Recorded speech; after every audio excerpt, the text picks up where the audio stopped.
Hello, everyone. It's time for another edition of DarkMatch, this time the TNA edition. I'm Christopher Says, as usual, DarkMatch's Mastodon of the Monotone. I am Tiefus. I am the Gatekeeper of Digital Hell, Mega Fighter Free. And I am your foxy friend Backlash, and wouldn't you know it, it's time once again for What is Iron Sheik Tweeting Now? Fuck the Wayne Newton! If I see him, I beat the fuck out of him and make him sing a song like a little ghetto bitch motherfucker!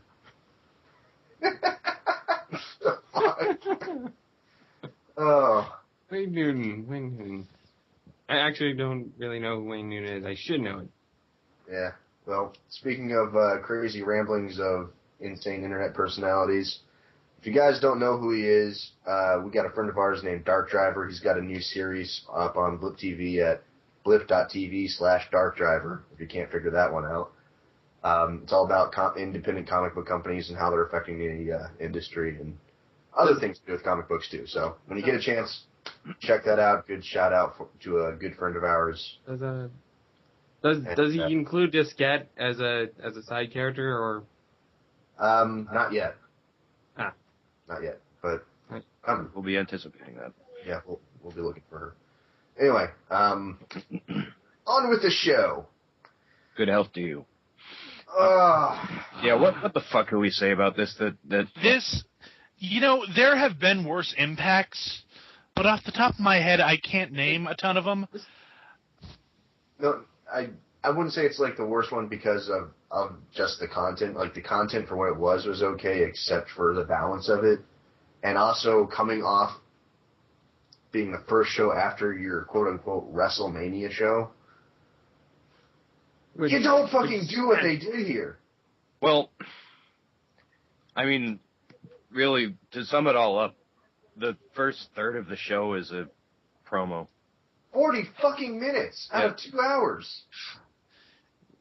And it only gets worse because out of the 2 hours of this show, there were more commercials than there was wrestling. And the commercials offered better wrestling. Yeah. Yeah, the McDonald's insurance commercial. I mean... Oh, God. I would have loved to seen that fight. I get that the idea of these opening promos are supposed to be to bring the people up to speed, but number one, the results can speak for themselves from the pay-per-view, and number two, it's kind of sad when it takes 40 minutes. Kind of sad. It's basically have recap. No, it's basically, hey, we did some shit at the pay-per-view last night, and you didn't watch it, so we're going to explain it. Yeah, when you have to explain yourself in this much depth, you're doing something fucking wrong. It doesn't take over 40 minutes. There were 9 commercials in this 2 hour span, and 4 of them were during this opening promo. 4. Way too many players in this. But I guess we'll go through it sequentially. Sting is the first person to come out, and he's sans face paint. He's got his sunglasses on. This isn't Sting. This is Steve Borden. Yeah, comes out to pretty good fare. Wearing a Hulkamania t-shirt and his gloves. I will say that there were genuine reactions, although that's pretty much just coming off a pay-per-view high or low. I don't know. Moderate. Basically talks about Sting that his 2 goals throughout the past 18 months have been to bring back Dixie and bring back Hulkamania. Then why did you leave? And why did you dress up as the Joker? I don't think that's going to help bring back Dixie or Hulkamania. Oh, and the worst part of this, he basically says that the Joker Sting is over. So basically one of the probably 3 reasons to watch this fucking show is now gone. And with Eric Young barely getting any TV time, we're down to 1, and I'm not sure which one that is. Yeah, it's basically like the whole Edge thing with antagonizing Kane by holding Paul Bearer hostage. He's just never going to speak about it again. Yeah. It will, except at least we could say in TNA's case, it didn't involve conspiracy to murder. or ninjas. At least not this time. Or to rape a corpse. I mean, let's face it, there's been plenty of examples of things you don't want to talk about with Kane. Like fake Kane and... The dentist. The Preacher. Diesel. Diesel. Come on. They should have ran with fake. The scars on his face when he first unmasked and the hair around the back. Yeah. Moving on. Oh shit! It's fake Diesel.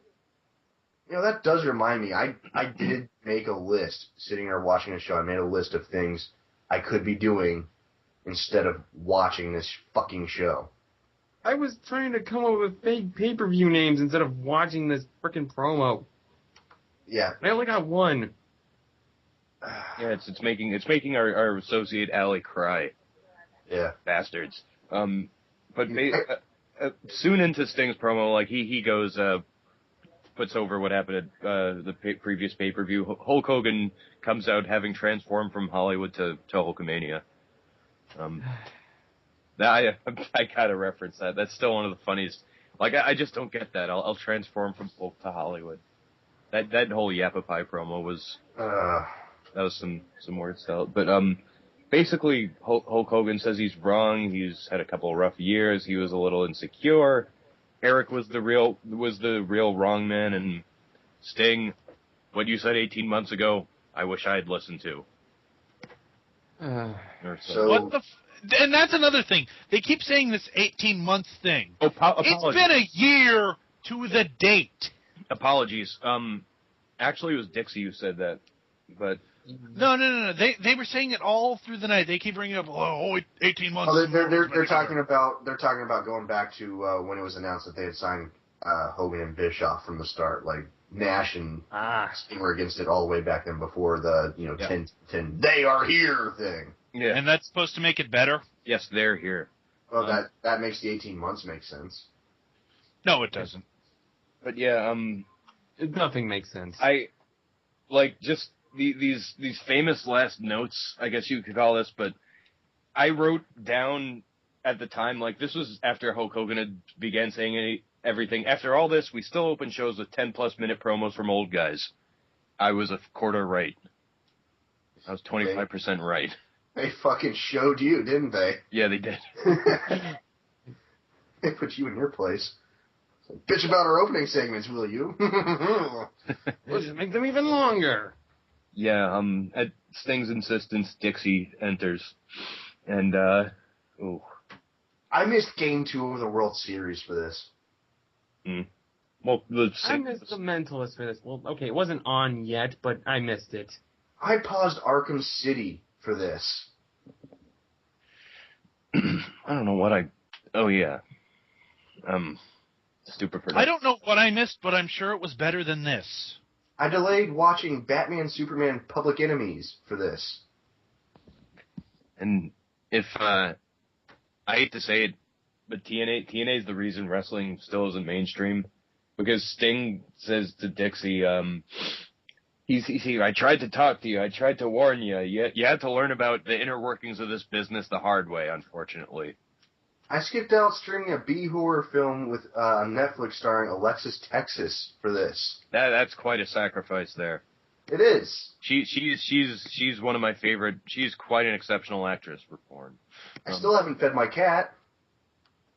Damn, he's probably gonna be ripping things up.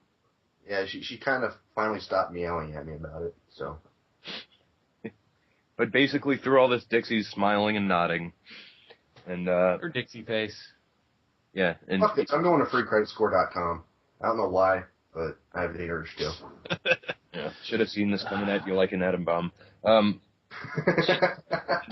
Wait. Guys, we've got to point this out because I said there were more commercials than wrestling in this show, and as Dixie's coming out, they cut to commercial. It did. That's one. Let's count that. Oh yeah, they did that every time someone came out. It would cut right back to freaking commercial. Yeah, well, because the commercials got ridiculous with this, and I just know it's because this show's making absolutely no money as far as ratings go, so they're just trying to get as much advertisement as they can. But, yeah, you've got Dixie in the ring, and could a fuck be given? Basically, yeah, this accomplishes nothing. They basically agree to agree. There's some point in this show where, like, someone comes out and says literally 2 sentences and they cut to another commercial. You know, this is what baffles me about this, because we've all been over how Sting was saying, "You're not listening to me, Dixie. It's all happening all around you, and you're just not paying attention." And now she's in the ring saying, "I get it now." Yeah. So fuck what? Listen to you. Yeah. Did you guys have some fucking conversation behind closed doors we didn't see? Yeah, she basically apologizes for getting legally screwed, for basically having something illegal happen to her. She apologized for not listening She to some apologizes for being the victim of a fraud and not even case. try to explain himself. She apologizes for being the victim of a fraud case. Yep. Agree to agree that you run this company and you run this company well, but I also have power now.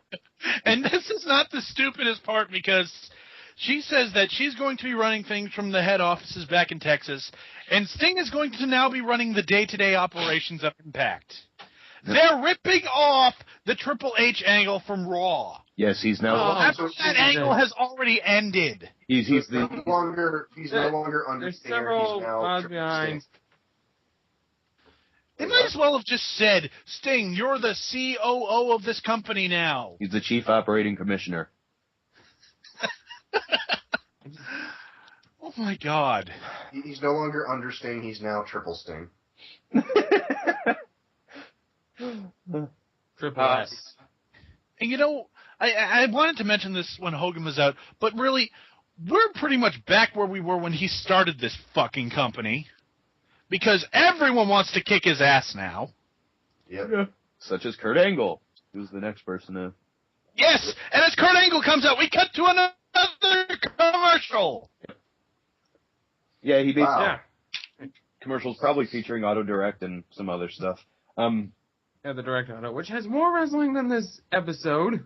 And Backlash's microphone now featuring Auto-Tune. Am I screwing up? Ease off on the rage there, buddy. You're going to blow a gasket. I can't. There's just too much for this show. Basically, Kurt Angle's purpose after it comes out is to trollface Sting and Dixie. There's just a little bit of Lars in your heart to let the medicine go down a little bit easier. Yeah. No, Lars won't shut up about how awesome this episode was. But yeah, basically, he trolls him about Rude losing. He's a more dominant wrestler. He's the greatest wrestler in the world, and the greatest the more dominant wrestler who had to hold the ropes for leverage. I'm not going to argue against what he says. Like, it's standard fair. No, that's a fine storyline. It's just the execution of it is just. Like, if we didn't know that the decision wasn't changed just last night to not have Rude win, or not last night, but the night of Bound for Glory to not let Rude win, this would have been an okay thing. If they had made this clear that this was his one shot before the match, like they had tricked him into signing a contract, which is, Dixie Carter, that's their MO. They've already established that they do this. And they just screwed him into signing a contract stipulation that says he can't get another challenge after this. How many times did they put that over before the match? They didn't. It didn't come up until last night. God damn. That's a legitimate. That's a stipulation they pulled out of their ass just to explain why Rude is not getting the shot now. Yeah, that's bullshit. That's bullshit. That is a legitimate stipulation, though. It's called Last Chance, but they never mentioned it on the pay-per-view. Yeah, it only works. It only works to build the storyline if you do so. If you establish it. Yeah. That would have added like a lot more. If they had announced it a Last Chance match, it would have been fine. But it would have. All this is just changing the rules as you go. Would have had more like a lot more legitimate heartbreak from the guy's loss rather than just really you screwed us with this match. So pretty much it's Kurt Angle saying, "Screw the rules, I have a medal." Well, we're kind of getting ahead of ourselves because I don't even think we've gotten to the part where Rude comes out. Which, by the way, as he's doing another commercial. Yeah, that's true. Yeah, we got ahead of ourselves. And I should have gone downstairs to do dishes or something while those commercials went on. I could have. I don't know. I could have watched porn instead and jacked off. That would have given me some pleasure.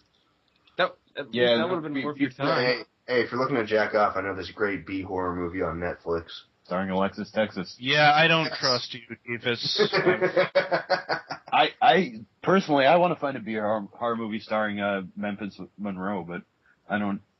That's another story. We're actually having this conversation while we're recording. Yep. It's more interesting than Impact. Basically. So is me clipping my toenails, but Stare at an orange, and it would be more interesting than Impact.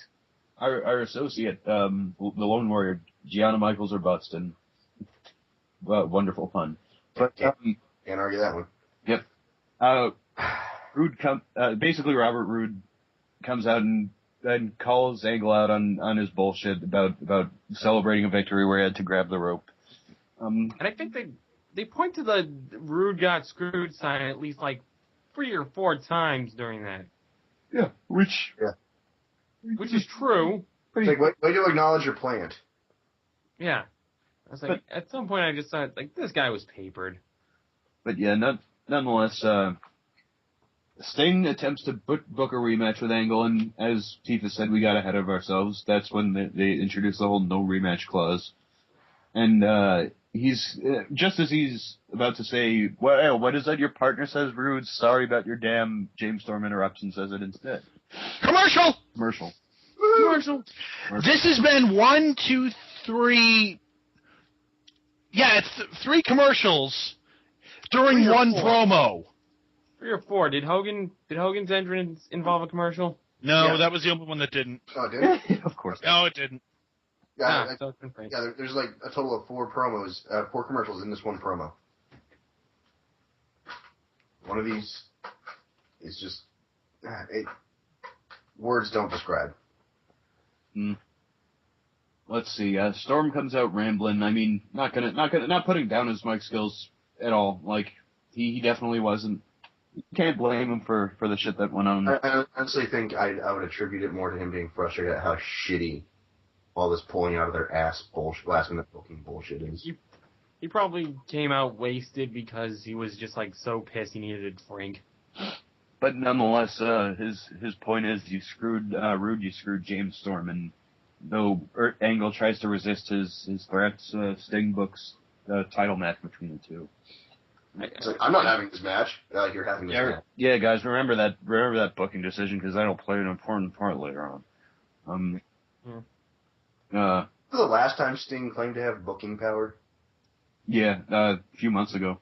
And Does he still have stroke in the back? Out. Yeah, well, he was the replacement Mick Foley. Ideas, they're hard to think of. We'll just do what we did 4 months ago. He was the network representative, and at the end of the night he goes, "Oh, by the way, I don't have this power. You guys are stupid."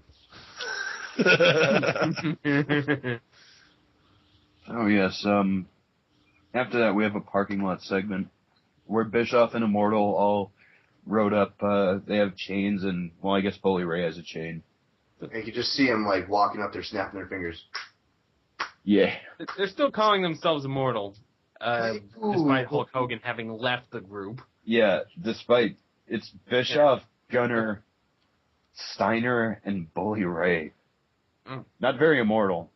What the fuck is Steiner doing? We could have had a segment where they're like trying to figure out a new name for Immortal and almost keep famous. having to tell You know what I realized last night? There's only 3 guys in Immortal anymore. They don't even have Abyss, which is the benefit of a TNA original on their side. Yeah.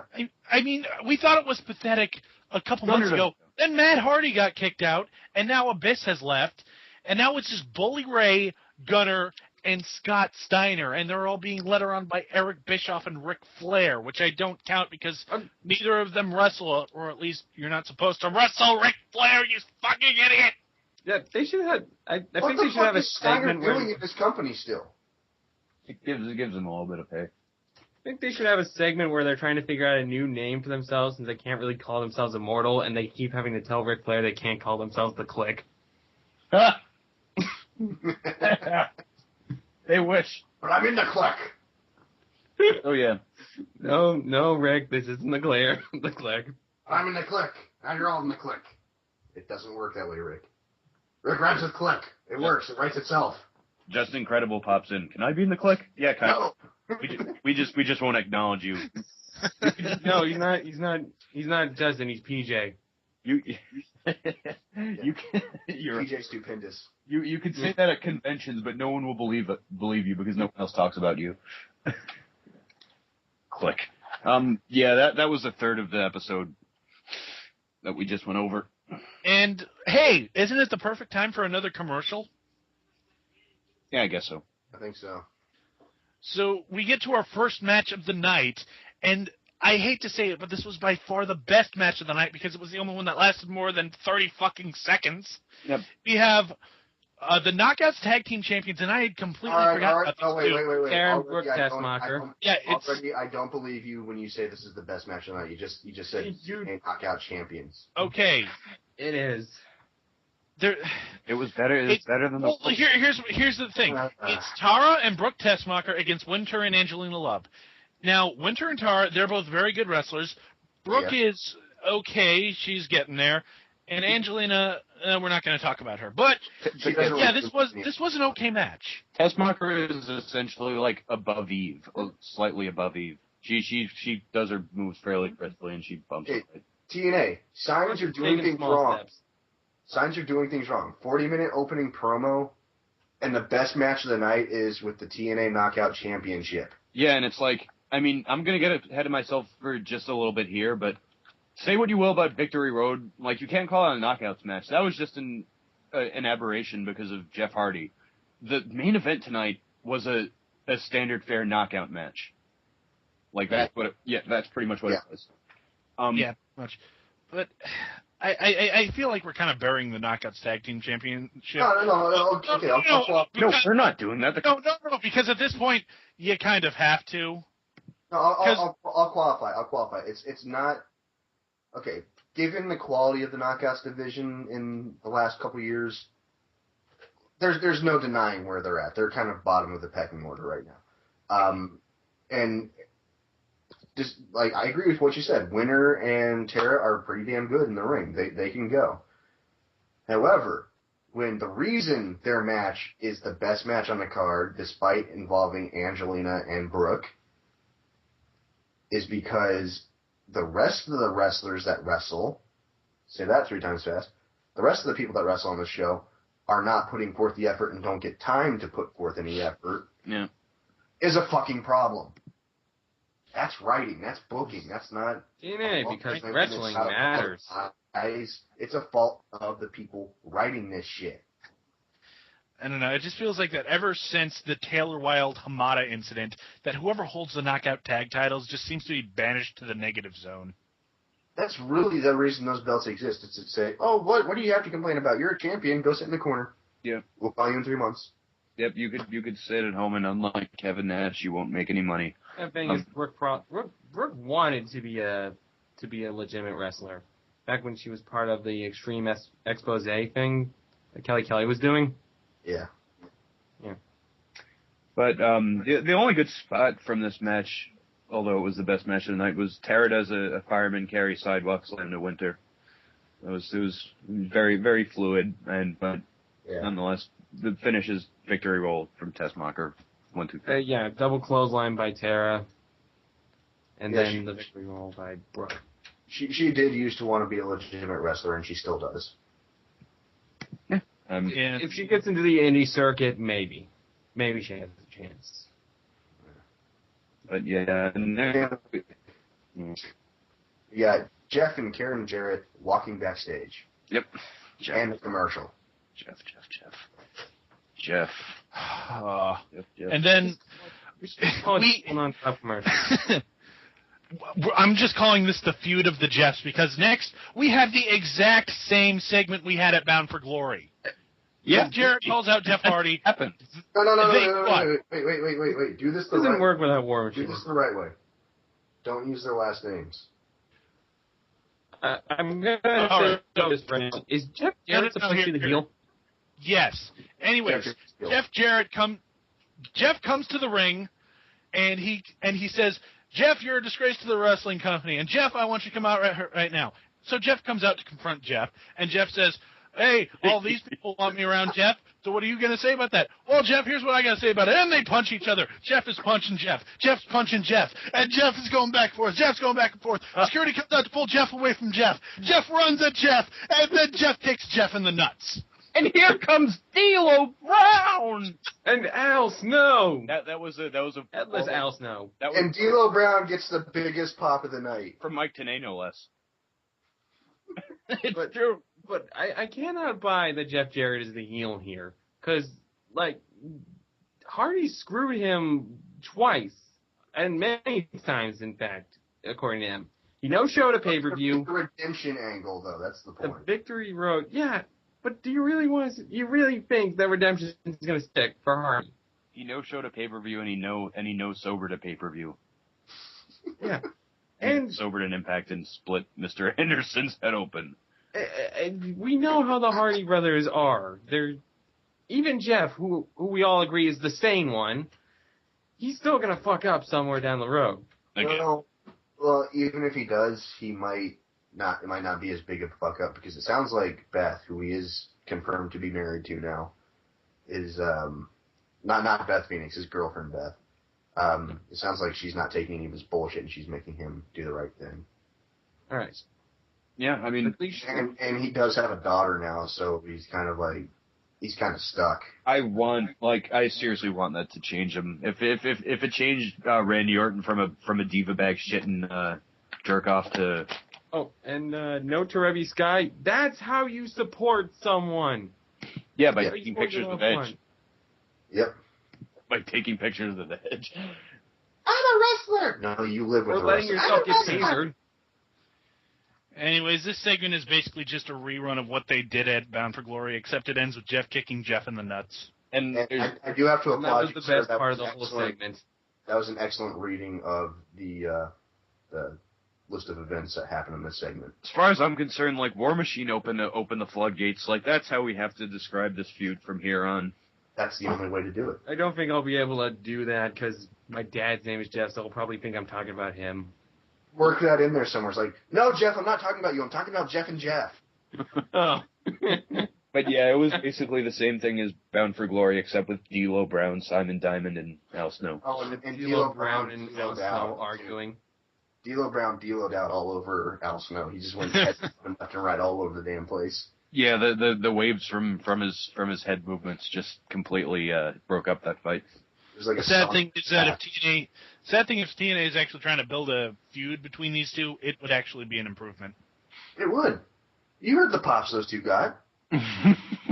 Yeah, they were chanting for D'Lo. They were. I want to see them, which means we'll never see them It's again. on head. The best thing is, like, it's not in TNA's interest at all to pipe in chants for D'Lo Brown, so that was legit.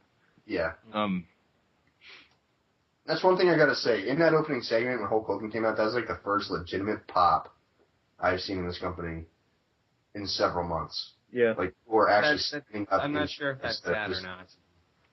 Like, no, that was real because you could see the people cheering. You know it's fake when you hear cheering, but you see people standing with their arms folded, sitting down, looking off in random directions, picking their noses. But that was legitimate. After that, until D'Lo Brown came out, nothing. I also noticed there was no Haley Williams. Yeah. Well, they were on the road. That wasn't the Impact Zone. She was probably blowing CM Punk. I mean, Whoa. No, they no, were she's in going- the Impact Zone. No, they weren't. Yeah, they were. they were no. And I no disrespect to either party. Haley Williams is going out with I think some kind of member of a punk band. Okay, Okay. but yeah, they were in the Impact Zone. Get off my show. But they were in the Impact Zone, though. Okay, we get it. Wait, Your your show? What the hell are you talking about, Steve? This is my show.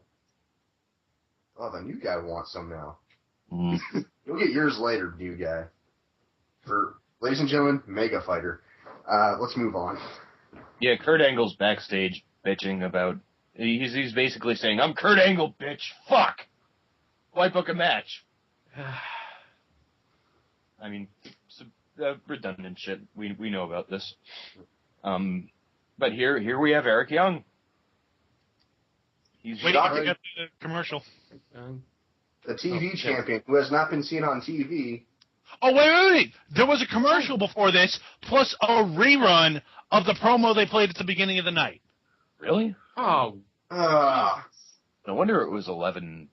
I had to admit, I had to have somehow not noticed that because. How long was this rerun? The rerun was only like 2 minutes. Gee! It's You still think you 2 could minutes crunch too that long. down a little bit there, TNA? You know, like have everyone come out together. Yeah, you had to make a recap of the 40-minute promo, a 20th of the promo. And You could have just had the 2-minute promo, and you would have had more matches. just have Hogan, Sting, and Dixie all come out together at the same time to save time. You know, something? No. Anything? According to our associate, the Lone Warrior, that Hogan Sting thing, it basically aired about 3 times. I mean, it's a pretense to do that. That would be. That's. So really, they spent 46 minutes on that first promo. Yep. Yeah. But anyways, we have Eric Young, TV champion who hasn't been on in like 2 months. And Robbie E shows up. And Jesus Christ, they're booking a match for next week. Oh, God. Yeah, And- Robbie and Big and- Ricky Terry. Yeah. No, Yeah. they're calling him Robbie T now. Yeah, they're.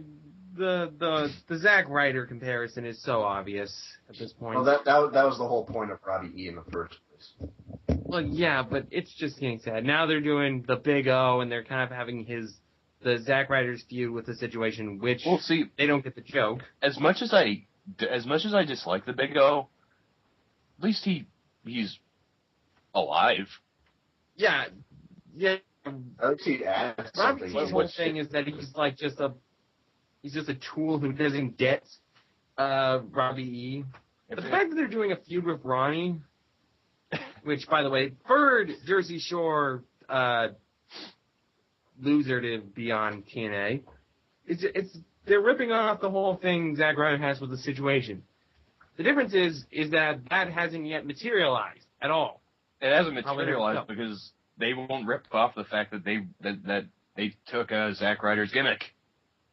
Well, no, I'm saying that the Zack Ryder situation thing won't materialize. No, yeah. The Robbie Ronnie thing, they're doing that for reals. And it's probably gonna. I challenge that statement. Who the fuck knows? They might just have him on for 1 week and then we never hear of it again. Gonna be like a male version of what happened with Yeah, they already had 2 J-Wow and on there, and J-Wow and Cookie. they I actually appeared liked live Angelina. and That's the nothing thing. else. I actually thought Angelina was pretty good. She was like Snooki level in terms of like her involvement with her one show. Like just good. Not offensive. But Yeah. Gunner Ugh. Which was in that match. Shut your fucking mouth. from sexy Robbie T to Gunner. He basically cuts a promo on Abyss saying he's a wimp, he can't cut it. And at that, Abyss fucking takes it to him. Really? You think you could come out to Squash the and wrestling Gunner show and won. start running someone down? They might be the next person to come out. You think that might happen ever, guys? And for this, of course, Gunner looks like a complete bitch. Which I mean, yeah, he's a heel. He's really he's cowarding it up. But Dude, him looking like a bitch has nothing to do with him being a heel. Well, the problem is that so far they've been trying to build him up as this like super intense guy, like, yeah, I'll take you all on. I'm not afraid of anything. Then it just comes out, oh shit, run! Because Just some consistency is all I'm asking for. I'm gonna walk around with my title hanging from my mouth. Basically, Abyss squashes Gunner. Gunner runs 10 count, and then they go back to the parking lot. The immortal parking lot, as I'm calling it. Before that, they show Velvet Sky. yeah, Oh. she. And another commercial. Thank Yeah. God it was the interview. Oh, speaking of things they do 3 times. Basically, they have the same Velvet Sky. I'm glad I could do this. I've had to fight back from adversity my entire life. Like, they do it in 3 different forms. A backstage Because her winning the Knockouts Championship has so much to do with her being bullied when she was 10. Yes. She never portrayed Talia Madison in this promotion, so it was mostly her that's the bullying. But nonetheless, it's a backstage promo. It's a hype package, and then it's in the ring. She says the same damn thing. We've seen the same damn And point then 3 times. Aaron Jarrett comes out. Yes, Jaren Carrot. You guys are jumping around. I fucking snapped at that point. You guys are jumping around again. They have the one Velvet Sky thing backstage, and then they go to commercial, and then they're going to the Ric Flair in the parking lot. Oh, crap. Right. Sorry, my brain seems to confuse me a little. Yeah. So yeah, Gunner runs up to the rest of Immortal backstage there. He's like, "Oh my God, guys, that's not Abyss. That's not Abyss, man. He's a crazy man. He's the craziest. Oh my God, you don't understand. Oh my God, seriously, you guys." And Delicious. Eric Bischoff pretty much says, fuck it. Well, we gotta deal with Hogan first, then we deal with Abyss. You don't understand. He's crazy. Yeah. But yeah, that's Bischoff's logic right there. It's like the monster who just beat the shit out of Gunner. Yeah, we'll deal with him later. Let's deal with the 58-year-old man who can't who you can poke with a pillow and cripple. In the last year. Yeah. Let's worry about him first. Yeah. But yeah, now we have Velvet Sky high package, and then we have Velvet Sky in the ring, cutting that promo. And now there's Karen Jarrett. And without any single mention of her being in the Beautiful People, beating people with the ugly stick, calling them, like, running them down verbally, and putting paper bags on their heads. I don't know. But still, Karen was a complete and utter cunt in this. One as thing I usual. will say, if the Knockouts has improved in one way, even though it's not as noticeable, backstage promos don't just consist of you bitch, you slut, you this, you that. Like, Unless you're Karen Jarrett. have not seen that in months. Well, except from Karen Jarrett. Well, she's the only one that's been getting backstage promos. I mean, the good thing is that it's not between face and heel. It's just a heel that's saying this shit. No. But hey, does this woman ramble? She threatens to fire Velvet and Tracy, but that'd be too easy. And then she says, like, you guys are not. Tough. I'm a mother. Yeah, but you never wrestled. I don't. What does that have to do with being bullied or anything? I don't. I'm just saying, like, she says you got it tough. Yeah, you've never been in the ring, though, Karen. That's sick. Does anyone give a crap about this? I swear, like, at some point I just felt like if I were Velvet, I would have pipe bombed Karen at that point. At any point where she started yelling. Oh, you mean fast forward this bullshit. done? Gail Kim debuts. Oh yeah, Gail Kim. Basically, they bait and switch, making it look like Madison Rayne is going to be announced as next in line, and then fucking Gail Kim turns heel without even fucking turning face. And She was almost face when she left, but which I did not mind at all. First Knockouts champion. Gail Kim. I could see it from her perspective. I respect the fact that TNA put her on the map and generally treated her with at least anything. Backlash is so pissed off, I don't know if he's masturbating really hard or head desking. No, I'm face palming because I get her reasoning, but I don't think she realizes that Scott D'Amore has been fired. Yeah, she's been talking That is a good point. all the last couple months about, I can't wait to go back to TNA. And it's like, do you realize it's not at all the way it was? Like, the other person that made it special besides you left on bad terms after someone said she was on the rag. And didn't get punished for saying that. So now, yeah, because now we got, well, is Russo still booking the Knockouts, or is that Pritchard now? I think Pritchard. Yeah, Pritchard took over by now. Yeah, he's checked everything now. Well, if this show was any indication, I don't have high hopes for him.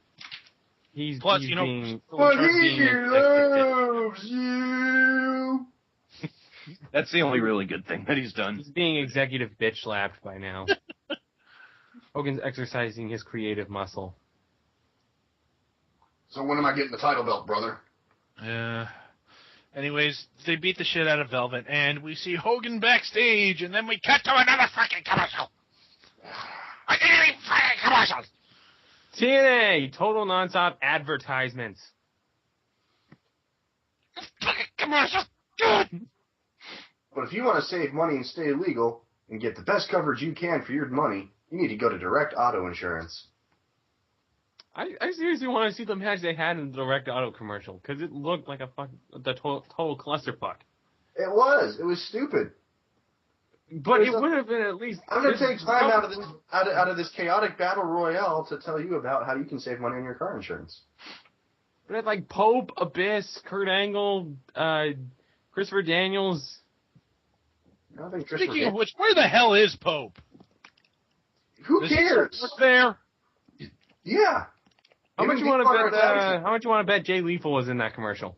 Nope. It was Pope, Crimson, Abyss, Kurt Angle. That order. Oh, crap. I've seen it enough to memorize who is in it.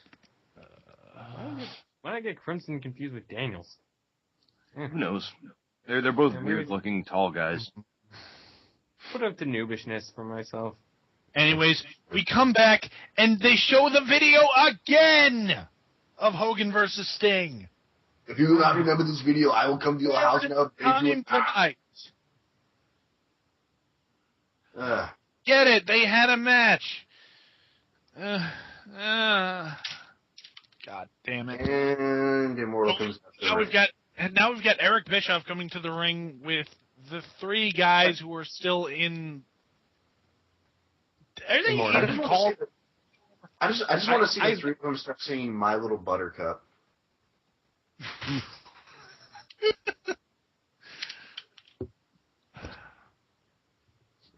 Scott Steiner would be awesome as a three of me. So Eric Bischoff starts ranting at Hogan, and finally my rage against Karen Jarrett subsided, so I could regain my focus and watch the promo. And he then says how he made Hogan. Forget Andre the Giant, and I suddenly went back to rage mode. It's like, forget Andre the Giant, forget the 80s and 90s. I, Eric Bischoff, made you, Hulk Hogan. In the 80s, in the 90s. Yeah, in the 90s, okay. But I mean, you were already an established superstar. I made you. I made you. You're already the first person who was nationally synonymous with professional wrestling, but I'm the one that put you on the map. I made you. You already had 3 failed children's movies and a failed pasta chain, but it was my genius that made you famous.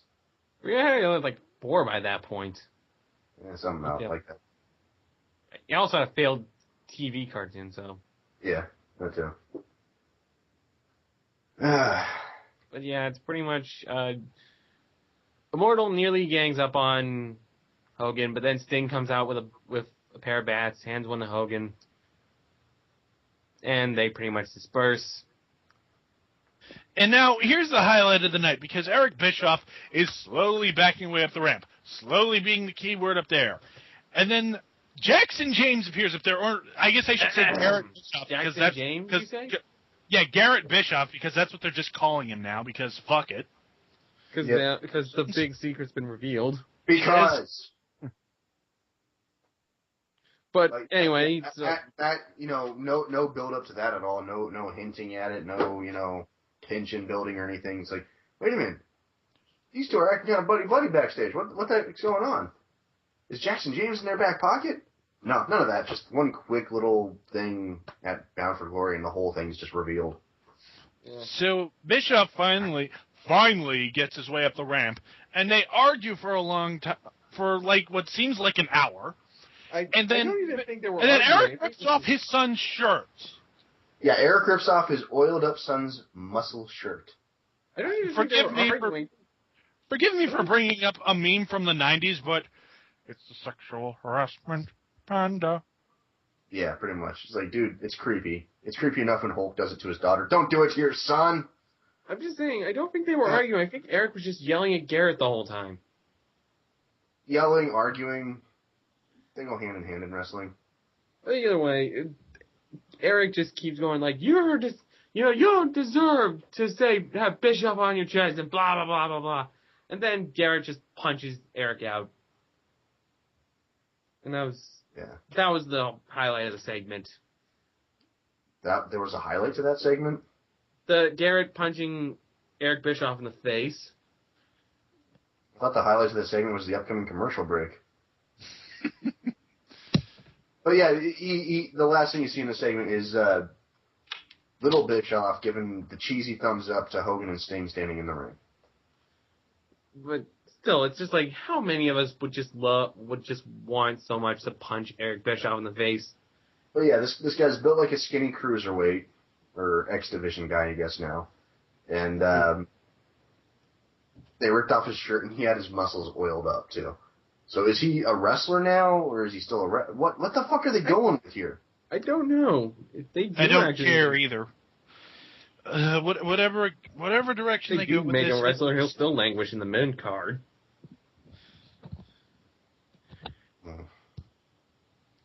Anyway, quick little shot of James Storm walking in the backstage, and Rude comes up and gives him a pep talk, and go to commercial.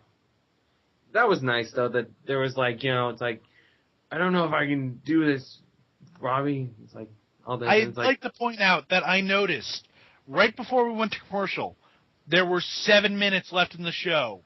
Yeah. And that's including overrun. Oh, Wasn't this commercial break the one where, like, they had Mark Henry, a Mark Henry for Vengeance? That Spike might TV have been does your that all local the time. area. Yeah, that I found hilarious. I've seen advertisements for the WWE on TNA quite a bit. Yeah, and vice versa. Anyway, come back from commercial, and out comes James Storm, and out comes Kurt Angle, and Super kick roll up. No, wait. Don't. Let's build some tension here. Let's not give it all away at the start like they do in TNA here. Let's build some tension. These two guys come out to their music. They get in the ring. They're patted down by the referee. They're given a formal ring introduction with them both standing in the ring facing each other while the referee's holding the title belt. And they got. By the way, something that didn't happen at Bound for Glory. Yeah. Where was this? And just this big fight atmosphere kind of feeling you get going into this. Which, by the way, Borash advertises something. Yeah, he did. He advertised something during the opening. He advertised direct auto insurance right before he started the introductions. Yeah, we didn't have enough direct auto commercials in the show. Direct auto insurance does not at all make you that you really won't remember seeing. But yeah, it was pretty much Kurt Angle starts punching the crap out of James, and then James Storms hit the super kick, roll up, victory. There you have it. That's less than a minute. No build up, no payoff. James Storms is just champion. Although there was a nice little beer bath with the rest of Fortune. Yes, but the stupid isn't over because James Storm tried to hand the title to Rude. This belongs to you. You take it. And Rude's like, no, man, it's yours. I love you, dude. I like the idea, but it's yours. You won this stupid match. It's like, no, this title win is yours. You live with it. It was nice to see that Robbie's not like pissed at James. He's pissed more at Kurt and Hogan maybe for this. Like for now they're friends, but they're just gonna make him heels. Ugh. Anyway, who wants to go watch Netflix? Alexis. At this point, I think I'd prefer a movie with Alexis Texas in it over fucking Impact. Wouldn't we all? She might give head. Okay. I'd rather watch Mr. Nanny than this. I don't know what this Ghost Inspector show thingy is on Sci-Fi right now, but I'd rather watch it. I'd rather watch the crazy guy from Ancient Aliens with the crazy fucking hair. Just ramble for an hour. I'd almost want to watch Deadliest Warrior over this. Yeah. Anyway. It's time for everyone's favorite game. What gets more screen time than Jay Lethal? Exactly. So does anyone want to get the obvious one out of the way? If it's so obvious, why don't you do it? Okay, 40 minutes of talking gets more screen time than Jay Lethal. Commercials get more screen time than Jay Lethal.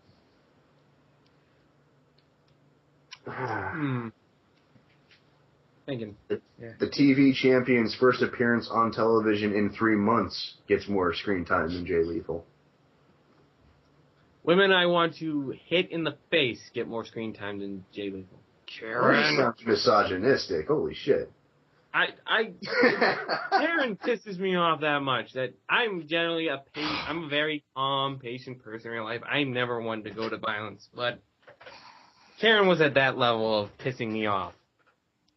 Well, girl punching aside, this has been yet another episode of the Dark Match. I am Backlash, and I'm slowly, oh so slowly backing up the ramp, and I hope no one's behind me. I'm Soul Hacker, the resident Megaten fan, and this is not Megaten. I'm Tifa, and Backlash Lookout Lars is behind you. What the? And I'm Mega Fighter Free, and, well, I hate myself now. Welcome Thanks to for the joining. show. Yeah. Good night and good luck.